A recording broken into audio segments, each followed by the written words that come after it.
خلاص حبيت وكبرت ونويت تفتح بيت.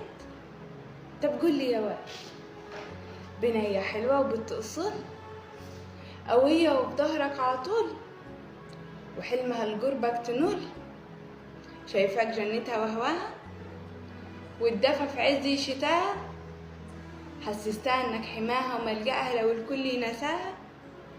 اوعى يا ابني تضحي بيها، طالما امنت لك ما تجيش عليها، واعرف انها زي الماس، يا تلمعها وتحتويها يا اما غيرك يطمع فيها. هتقول لعقلها عقل اطفال وما تقدرش تفتح دار. هقول لك نصيحة يا ابني عشانك، اعتبر البنية بستانك وكل خيراته عشانك.